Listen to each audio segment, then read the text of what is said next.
গুৱাহাটী চিকিৎসা মহাবিদ্যালয় আজি ৰাতিপুৱা শ্ৰীমতী স্মিতা ডেকা আৰু উৎপল বৰদলৈ নৱজাত সন্তান এটা আমাৰ যিটো জণ্ডিছ নহবৰ কাৰণে আমি যিটো ফটোথেৰাপি মেচিনত থওঁ তাৰ পৰা বাগৰি পৰে আৰু পুত্ৰ সন্তানটিৰ মৃত্যু হয়। ছোৱালী সন্তানটিৰ মৃত্যু হয়। ছোৱালীজনীৰ ওজন প্ৰায় 3.7 কেজি আছিল। বিষয়টোৰ ওপৰত অনুসন্ধান কৰিবলৈ ৰাজ্য চৰকাৰে এখন 3জনীয়া কমিটি গঠন কৰি দিছে। আমাৰ অতিৰিক্ত মুখ্য সচিব সুইটি সাংচন, ডাইৰেক্টৰ মেডিকেল এডুকেশ্যন আৰু এইমছৰ এজন বিশেষজ্ঞৰে সৈতে এই তদন্ত কমিটিটো গঠন হ'ব। মই নিজে যিটো ফটোথেৰাপিক ইউনিটৰ পৰা বাগৰি পৰিছিলে মই নিজে তাক চাই আহিলোঁ। যথেষ্ট খালী মেচিন থকা স্বত্তেও এটা মেচিনতে কৰ্তব্যৰত নাৰ্ছে হওক চিকিৎসকে হওক 3টাকৈ বাচ্চাক একেলগে তেওঁলোকে ৰাখি থৈছিলে। মেচিনৰো অভাৱ নাছিলে, যথেষ্ট খালী মেচিন আছিলে। এনেকুৱাও নহয় যে মেচিন নথকা বা মেচিনৰ অসুবিধাৰ কাৰণে তেওঁলোকে এটা সন্তানৰ জেগাত বা 2টা সন্তানৰ জেগাত 3টাক ৰাখি থ'বলগীয়া হৈছিলে। মোৰ দৃষ্টিত বা মই যিটো বুজিলোঁ, যথেষ্ট সংখ্যক খালী মেচিন থকাৰ পিছতো তেওঁলোকে এই কন্যা সন্তানজনীক আন 2টা সন্তানৰ সৈতে তাতে একেলগে থৈছিলে আৰু এই সন্তানটিৰ ওজন স্বাভাৱিকভাৱে 3.7 যথেষ্ট বেছি বা ভাল ওজন বুলি ক'ব লাগিব আৰু সন্তানটো বাগৰি পৰে। এনেকুৱা ঘটনা GMCHত আজিলৈকে মই দেখাও নাই। 2006 চনৰ পৰা মই GMCHৰ লগত জড়িত। আজি এই সুদীৰ্ঘ সময়ছোৱাত মই কেতিয়াও দেখা নাছিলোঁ, প্ৰায় 20 বছৰ।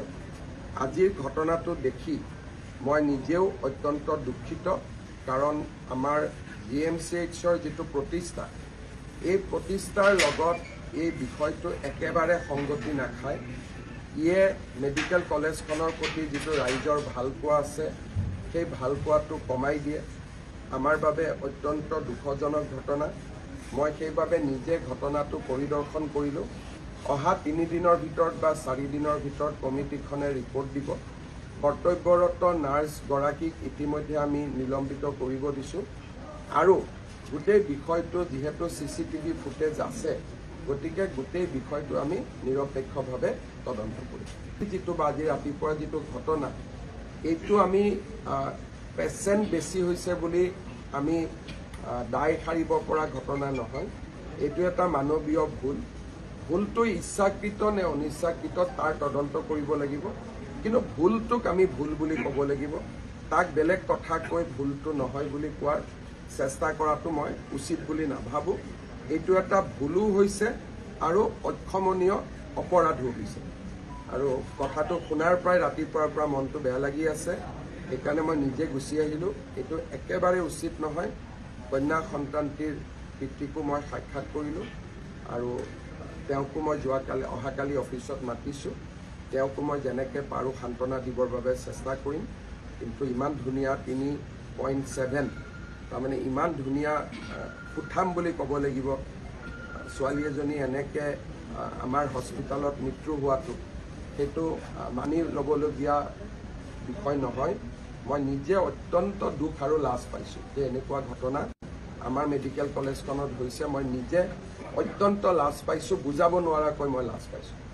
আমাৰ কমিশ্যনাৰক আন মেডিকেল কলেজ কেইখনৰ লগতো এখন ভিডিঅ' কনফাৰেন্স কৰিব দিছোঁ, যাতে এনেকৈ ফটোথেৰাপি ইউনিটত 3-4টাকৈ বাচ্চা তেওঁলোকে ৰাখি নথয়, ক'ৰবাত যদি আছে।